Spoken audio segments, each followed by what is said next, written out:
Avant que la vidéo commence, je tenais à vous dire que j'ai créé le premier programme de sport spécial patinage à faire à la maison. C'est un programme qui est disponible maintenant sur mon site internet Max Sport. Si ça vous intéresse, je vous mets le lien en description. C'est un programme qui regroupe 2 séances pour les débutants pour se renforcer physiquement, éviter les blessures et vous permettre une progression plus rapide en patinage. Bref, je vous laisse avec la vidéo, j'espère qu'elle vous plaira. C'est parti.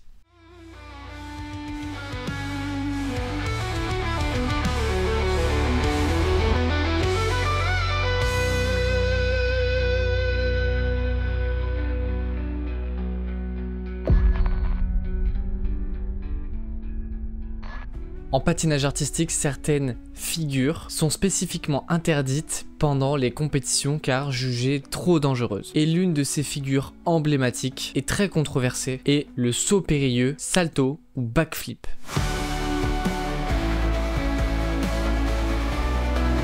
Mais avant tout ça, comment vous parler de backflip sans vous parler de Soria Bonali? Soria est une patineuse française naturalisée américaine. Elle est née sous X et a été adoptée par George et Suzanne Bonali. Ses parents adoptifs lui ont donné le prénom Soria qui signifie soleil, en rapport avec leur grande passion pour l'Inde. Et dès son plus jeune âge, Soria démontre des aptitudes physiques exceptionnelles. Elle commence d'abord par pratiquer la gymnastique de haut niveau. Ses parents ont très tôt encouragé son goût pour l'effort et l'excellence sportive. Et c'est à l'âge de 11 ans qu'elle se tourne vers le patinage artistique. Une discipline dans laquelle ses capacités physiques font très rapidement la différence. Et bien qu'elle ait commencé très tard ce sport, ses compétences en gymnastique l'aide à progresser très rapidement. Dès ses premières compétitions, Soria se distingue par une approche très physique du sport, un style explosif et des acrobaties impressionnantes, notamment héritées de son passé en gymnastique. Et contrairement aux patineuses de l'époque, elle se concentre sur la puissance de ses sauts, notamment sur le fameux salto arrière, qu'elle est d'ailleurs la seule femme à avoir réussi en compétition olympique, mais bien que ce soit interdit.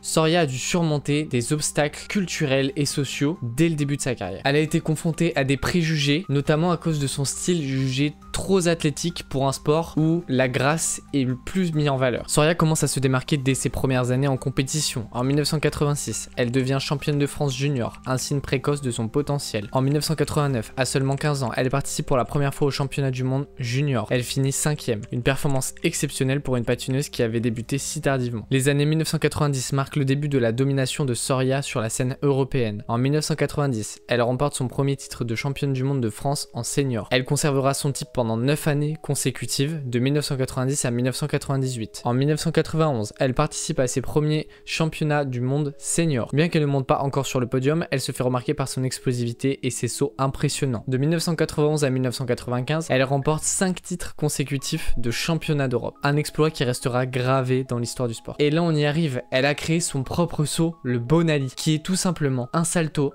arrière, jambes tendues, réception sur un pied. En 1998, lors des Jeux Olympiques de Nagano, alors qu'elle sait qu'elle ne remportera pas de médaille, Soria exécute ce salto en atterrissant sur un seul pied. Ce geste, à la fois audacieux et rebelle, restera dans l'histoire du sport. Soria Bonali est bien plus qu'une patineuse, elle est une pionnière qui a marqué l'histoire du sport par sa bravoure, son originalité et sa ténacité. Quel personnage exceptionnel! Et j'ai eu la chance de la rencontrer à Courchevel. Je dis ça, je dis rien. Si on revenait un peu sur le backflip, cette figure est interdite depuis 1996. Mais pourquoi? Eh bien déjà, le patinage artistique exige que tous les sauts soient réalisés sur un seul pied, du départ à la réception. Et le backflip exécuté sur les 2 pieds, malheureusement, ne respecte pas cette règle. Ensuite, c'est un saut, on va pas se mentir, qui est vachement dangereux, étant donné qu'on a une rotation, pas à l'horizontale, mais à la verticale. Une mauvaise exécution ou une chute peut provoquer de gros dégâts corporels, notamment si on tombe sur la nuque ou la tête.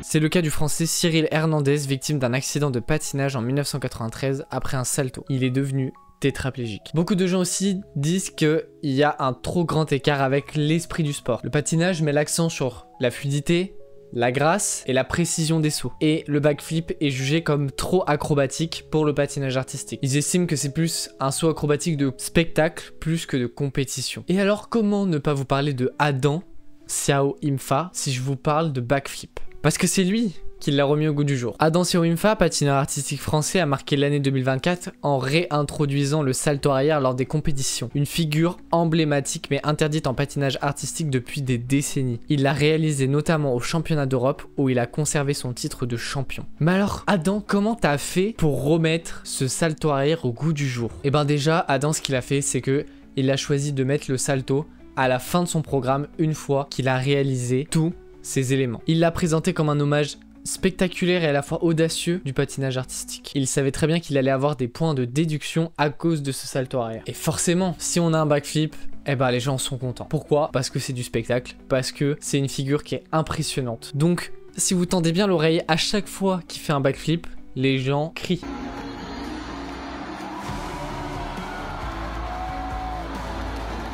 Son coach lui a déclaré que ce choix visait aussi à repousser les limites et à remettre en lumière l'expressivité et l'originalité dans un sport parfois jugé trop codifié. Forcément, Adam s'est directement inspiré de Soria Bonali, la seule haute patineuse à avoir popularisé le backflip en compétition. Il a souligné aussi l'importance de montrer que l'athlétisme et la créativité ont leur place dans ce sport, même si cela implique de briser les conventions. Et ce qui est bien, c'est que Adam, grâce à ses actions, a réussi à briser la glace, sans mauvais jeu de mots, et à ouvrir la discussion sur l'évolution des règles en patinage artistique. À l'heure d'aujourd'hui, le backflip est considéré comme un saut acrobatique, mais il est autorisé en compétition. Bravo pour les travaux. Bon, forcément, je vous parle de backflip, je vais aussi vous parler de Ilia, qui l'a aussi mis dans son programme. Pour ceux qui connaissent pas Ilia Balinine, c'est que des quads.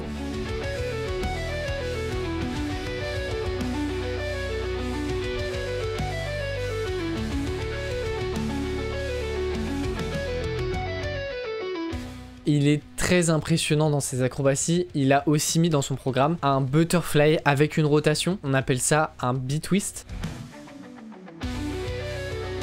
Je trouve que c'est important d'avoir ce genre d'acrobatie dans le patinage artistique. Je trouve que ça donne un coup de jeune, ça donne un coup de peps, ça intéresse de plus en plus les gens et ça contribue au développement positif du sport. Le backflip, forcément, il est hyper démocratisé dans les spectacles. Si vous allez voir un spectacle de patinage artistique, je connais pas mal de patineurs qui savent faire le backflip. Notamment aussi en freestyle, en patinage freestyle, on a aussi beaucoup de patineurs qui arrivent à faire un backflip sans planter le patin, mais en partant les deux pieds ensemble. Et tout ça, ça contribue au bon développement du sport. Et aussi, ça contribue au fait de pouvoir repousser les limites du patinage artistique. Et ça, c'est très important pour un sport d'avoir une évolution. Si on n'a pas d'évolution, on stagne, ça intéresse plus les gens et les gens changent de sport. Aujourd'hui, on voit de plus en plus de patineurs commencer à vouloir faire des saltos vrillés, notamment Ilia qui a un salto avec une vrille complète. Je pense aussi à Samurai Seb sur Instagram qui développe aussi beaucoup cette image d'acrobatie sur glace. Notamment, je sais pas si vous avez vu, mais il a développé des petits gants avec des crampons pour pouvoir poser les mains et faire des acrobaties, notamment des